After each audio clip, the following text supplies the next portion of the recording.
du goujon métro, première. Vous allez bien, chef? Jusque-là, ça va.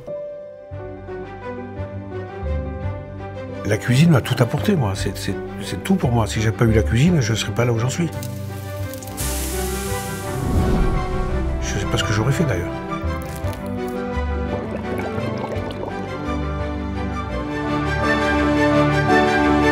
La cuisine, c'est ce qui m'a sauvé.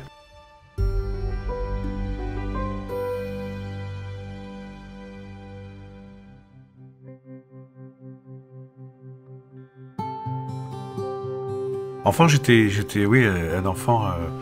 Je sais pas, j'étais déjà quelqu'un avec un caractère pas facile avant 10 ans. Et après, j'ai perdu mon papa. Et à partir de là, je pense que j'ai été pire. J'en voulais au monde des adultes. Je trouvais que c'était une injustice profonde. Et donc, j'étais en colère, très en colère. Gilles fait toujours référence à son père. Oui, ça a été un drame, mais ça l'est encore. Mon père, pour moi, c'était mon Dieu. J'avais une certaine adoration. Je pense que c'est à peu près normal quand on perd son papa, qu'on l'idolâtre un peu, ouais.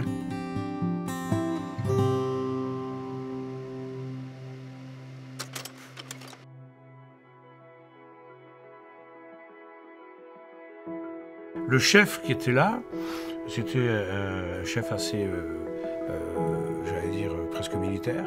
Et avant le service, il faisait son briefing. Et le chef expliquait ce qui allait se passer, le menu, etc. Et tout le monde répondait à l'unisson « Oui, chef !» Waouh. Ouais, 15-16 ans, j'ai dit « Putain, c'est top ça, c'est ça que je veux faire !» Alors Gilles, je l'ai rencontré, on était bien jeunes, hein. Moi j'avais 15 ans et demi, et on s'est rencontrés à la foire foraine, aux auto-tamponneuses. C'est la rencontre de celle qui devient la femme de ma vie. À la fin de mon apprentissage, je gagne le concours de meilleur apprenti Languedoc-Roussillon.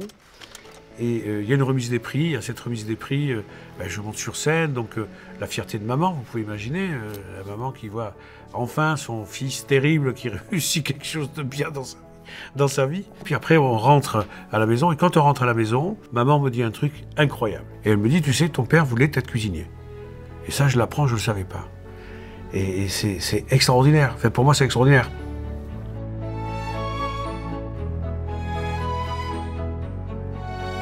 Et je dis à Marie-Christine,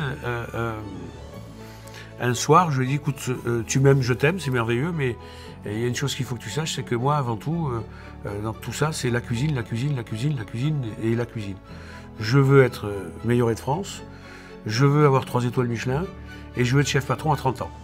Et je dis, voilà, donc les 10 prochaines années, c'est même pas la peine que tu imagines qu'on fasse une vie de famille, qu'on fasse des enfants, des choses comme ça, parce que pendant 10 ans, il va falloir travailler toi, moi, ça va être du boulot, du boulot et du boulot. Ça m'excitait plus de faire ça que d'avoir des enfants. Et puis moi aussi, quoi, il m'avait donné l'envie de faire ce que lui, il avait envie.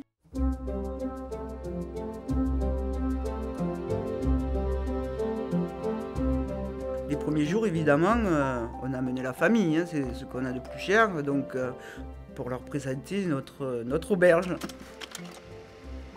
Et quand ils sont arrivés ici, mais barrez-vous d'ici. Mais vous êtes fous. Mais ne venez jamais vous installer ici, ça marchera pas, c'est trop loin de tout. Comme j'ai dit à Gilles, j'ai dit, attends, pour d'autres ça a marché, pourquoi ça marcherait pas pour nous? On va essayer. Là, la galère commence. La galère commence parce qu'on fait des zéros, des nœuds, et là, ça commence à être compliqué, très compliqué. On passe l'hiver est terrible. Donc les lundis sont pratiquement toujours à métro à Montpellier, jusqu'au jour où métro Narbonne ouvre et qui me raccourcit un peu mes kilomètres. Un homme vient me voir et qui s'intéresse à moi, qui s'intéresse à ce que je fais, alors que je ne suis pas du tout étoilé, on ne me connaît pas, mais qui me dit, mais moi ça m'intéresse, vous venez chez nous, etc. Et l'année d'après, je décroche le titre de meilleur de France. Et là se crée forcément un lien avec Métro, parce que ils ont su me découvrir avant, et après on a envie de leur rendre, quoi.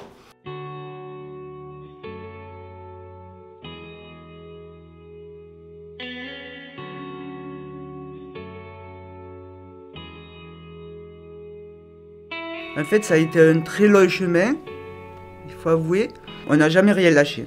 Quand on était tout jeune et qu'on a commencé et que la nuit il se levait pour aller téléphoner, et là j'ai très vite compris, c'était vraiment ce qui l'animait quoi. Donc voilà, il fallait participer à tout ça parce que c'était notre avenir. Ce qui le caractérise, c'est la pugnacité. Il est parti de rien, il a tout obtenu. Il a été le chercher avec les dents, quoi. Gilles Goujon, c'est quelqu'un de très authentique, de très généreux. On a envie de se jeter dans ses bras. Et être le fils de Gilles Goujon, c'est une grande fierté déjà. Hein.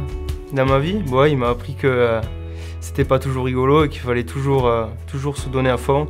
Alors cette rage justement que j'avais quand de colère, je l'ai transformée parce que je voulais que là-haut mon père soit fier de moi. Et à chaque fois que je faisais quelque chose, je disais tiens là-haut, il doit être heureux.